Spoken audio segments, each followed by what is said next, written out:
Hey everyone, it's Rhonda here from Nelson Soapery. Today we are going to be making some gorgeous toddler bath bombs. So let's get going. I'm going to spin the camera around and we're going to make something super colourful and something that the little ones are going to absolutely adore. Now to start with, before we start making everything, what I've already done is I have pre-mixed my colours. So in here I do have a blue, in this particular one here, a purple, a green and then a hot pink. Now, the way to get colours that are changeable, so if you want a really bold colour, you just add more of this particular product. And if you want to have a colour that is more pastel, just add less. And when I say this product, all this is actually distilled water. So it's about half a tablespoon of distilled water, and then it's about 1/8 of a spoon or less of the powders that I'm adding. Now, these are water soluble dyes. I have actually shown you these below, but I am actually going to pop in all the information that you'll need in the description below. I had to think of it then. And I actually get all these from a company called Sud Off in Australia, but whatever country you're in, you'll be able to get water soluble dyes. These ones just mean that, you know, they're just going to be colourful in the bath. They're not going to stay in the bath or anything like that because they're water soluble, which means they don't sit on top of the bath. They actually mix in with the water. So anyway, let's get making these fantastic ones. We're going to make 4 different ones, and I'm actually going to have like a little Christmas sack, and then these are going to have these 4 colours in them. So let's get going and make something super fun. Now, to start these gorgeous bath bombs, what we want to do is a process called blooming. I have actually shown a full video on how to do it, but today I'm going to show you this as well. So basically what you want to do is you want to have a sifter, which we've got one here, and obviously this has a few marks on it because I've just made some bath bombs. And so also we do have a KitchenAid, and the reason that you can see all these little markings on here is, once again, I have just made some, so you don't have to clean this in between if you're going to be making them straight after each other, but obviously after making something you want to clean that out. So now I will show you the one I've already made so that you can see what I mean. So all we're going to do is literally put the bicarb in here, nothing else but bicarb, and then just the color. And what you can do is you can do this months in advance, so you can just keep it in a dark area in a container, and it won't go hard because we haven't put a hardener in it. This is literally just to bloom it. Now, blooming makes your bath bomb water much more colourful. It really holds the colour much better because we are actually forcing the bicarb to absorb all the colour super well and sit there. So that's why you actually can bloom in advance. Now, let me pick the camera up and I will show you. This is one that I've literally just done, so let's zoom in close. This is a red one. This is going to be a bit of a Halloween fun one just for my daughters. This one probably won't be on site unless I have some left over. But anyway, that is a fun like Halloween one, but you know, anyway, we may do another video on that, who knows. But for now, that's just to show you. So this is the color. So, but we want to actually make different colors. So let's start and I'll show you the process. Now, let's start with the bicarb. I have some bicarb that is just from my local shopping centre. I'm literally just going to be putting in 500 grams. We're going to do a small batch today. And remember what I said, we're not putting anything else except for the bicarb and then the colour in a minute. So all we're going to do is just shake that in there. It always leaves a big mess, but that's okay. And this is why you wear a mask. But anyway, so now that is done, and literally we're just going to add one colour at a time, and we're going to mix it around. So let's get going with that. Now let's start to add our colour. So here is one of our beautiful colours. We are literally going to pour that in, and what you do is if you scoop it up like this, basically the bicarb is going to you know, suck up any of the colour so that we don't lose any of it, because none of us like waste. We all know that making things costs a lot of money. So if you just kind of scrape it around, obviously I have gloves on. If you don't have gloves, this will stain everything. If it stains your bench, simply just put 70% alcohol and 30% water into a bottle and just spray your bench and wipe it down with paper towel. It will come off.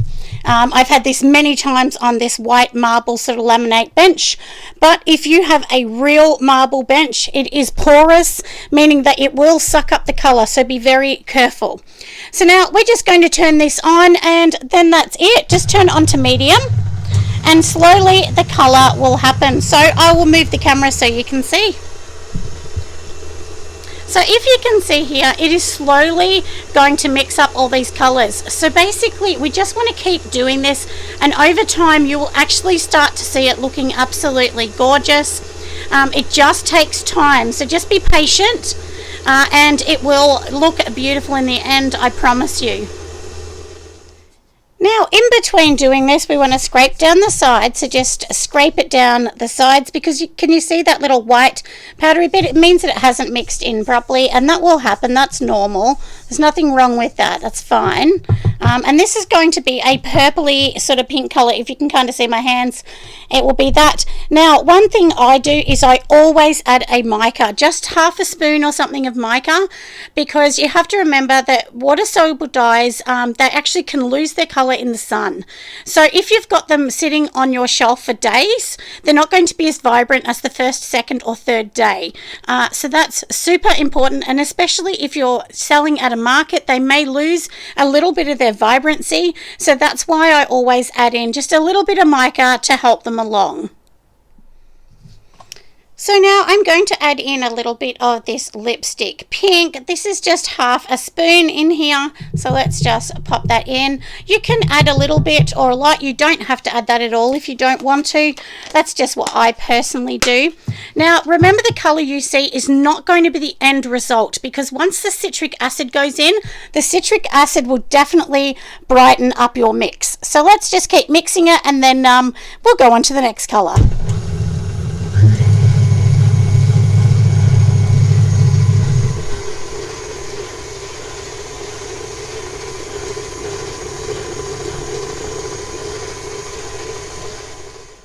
Now we've finished the pink. Doesn't it look absolutely gorgeous? I'm going to pop this in a little container, and then we're going to be on to the next colour to bloom it. So now we have mixed our pink colour. We're going to literally just pop it into these little glass containers. These ones I actually got from Luxury Candle Supplies. They are just a candle jar, but they are fantastic to keep things like this in, and they're very good if you have a YouTube channel and you want something to be clear so that you can just show people these gorgeous colours. So that's what we're going to be doing today. We're going to put a few of them in here. I've actually ran out of one of my colours, which is called Apple, and I love it. It is my favourite colour, as well as Acid Red. So this is Acid Red. This makes hot pink water in the bath bomb, or in the bath I should say, or a magenta. But anyway, we have filled this one up, so let's get on to the next. And here is the purple one, everyone. Doesn't it look absolutely divine? So we will add that to the next container. I have totally finished blooming, everyone. So here we go. These are the colors we are going to use. Aren't they gorgeous? So there is a beautiful purple, a green, of course this beautiful pink, and I absolutely love this sapphire blue, just looking gorgeous. So these are going to be the 4 colors that we are going to be using to make our beautiful bath bombs. So let's get going and start some bath bombs, but I think I'm going to leave this here maybe overnight, and then in the morning I'm going to come back and we are going to finish off making these bath bombs. Now finally the weather has got a tiny bit better. I have my huge dehumidifier on. If you have a split system at home, which is a split system air conditioner / heater, if you put it on the dry mode, that is actually a huge dehumidifier. So that's what I actually use, and I have checked my levels in the air, and there is a tiny bit of moisture, but I think we'll still be okay. So now on here I still have the same mixer with everything in it, and inside here let's just pour in our green. So we're going to start with the green bath bomb first. Now remember, we do have 500 grams of bicarbonate soda in here, so I'm just going to tip that in. I'm not doing it it's kind of a little bit in the container. Let me just use my spoon to get it out neatly. And look, you can do this by hand, but honestly It works much better in a machine. It's much faster, much easier, and so on. So now to make the bath bomb, obviously we're going to add the other ingredients we need, but first things first, you can add all of the powders that we're going to use. And I'm also going to be adding in a product called cream of tartar. Now the reason I'm adding that in is that's going to make our bath bomb hard. It's going to make it do its job, and then of course we are going to put some beautiful oils in as well. So we'll just shake this. And now the key to getting smooth bath bombs is putting everything through a sifter like I'm doing. I know it's a little bit annoying, but seriously, you will thank yourself later. So now we are going to be putting 2 tablespoons in here. So this is actually not a tablespoon, it's like a big teaspoon, but if you heap it, then I know it is a tablespoon. So let's just add 2, and like I said, this is cream of tartar. Now, because this is for children, I'm not going to add SLSA. You definitely could if you wanted to, but a lot of people don't want that for children. So, like I said, this is what I'm adding. This is my main, ingredient that I'm going to add in here. We are also going to be adding in some beautiful kaolin clay that will make the bath bomb silky. And we're also going to be adding in the liquids, but for now this is what we're going to be adding in and making it beautiful as well. So let's just go and grab the kaolin clay and we'll add that in. Now that we've done everything we need to do, let's add in our liquid ingredients. So first of all, I have some witch hazel, which I popped in a little bottle. So I'm going to just add 1 teaspoon of that. So let's pour that in. It's not the same as water. I get asked this all the time. You definitely need that. It really is not like, it's not like water. You do definitely need to use witch hazel. And we're going to use 1 teaspoon of jojoba oil. If you don't want jojoba oil, you can use something else, like coconut or sweet almond. Definitely use the liquid coconut oil, not the hard coconut oil. There is a big difference. And because this is a child's one, I'm not going to use sweet almond because a lot of children can be allergic to sort of nut products. So I'm going to use some liquid, it's called premium liquid pressed coconut oil. So we're going to add 2 teaspoons in this one. So let's just add 2 in there. You will notice this recipe is different to my normal recipe. I always change them all. And now, just to help everything in the bath so it's not so slippery, we're going to add in some polysorbate 80, and I'm going to add in 2 teaspoons of polysorbate 80. And then the last thing we are going to be adding in is our fragrance. So check your fragrance to see how much you can actually use in your fragrance. So I'm just going to grab mine. So now this particular one here is a part of my range that I call Succulent Garden, and this is actually made by me. So I actually make my own fragrances. I mix them all together. This is my own blend. So 1 teaspoon of that. You can add more or less depending on whether your fragrance oil says that you can add that in. So now let's turn on the mixer and we will mix it all together before we add something else in.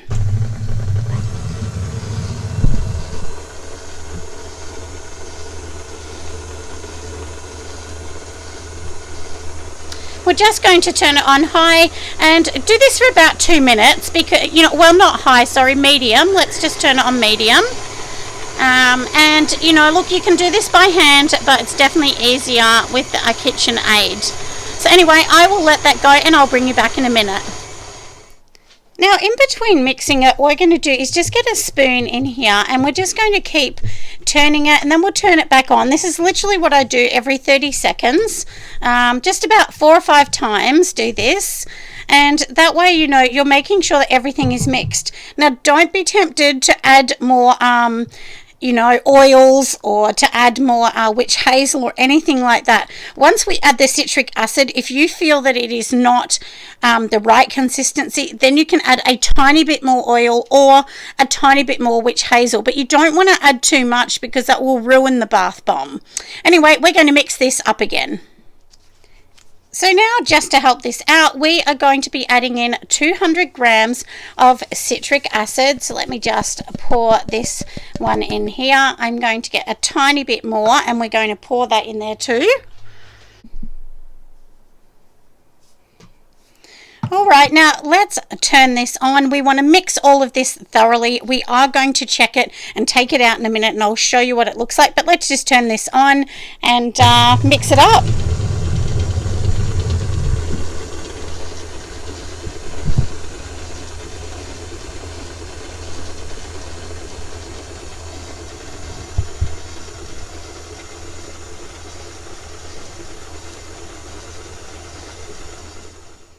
Now, to check that it's all perfect, all we want to do is, now can you see how light this looks? You're going to squeeze it in your hand and you can see it's holding its form, so that way we know that's going to be fine. And make sure you mix it all the way to the bottom, which I've already done that. And now what we want to do is get our molds organized, so I will get that and then I can show you exactly what we're going to do.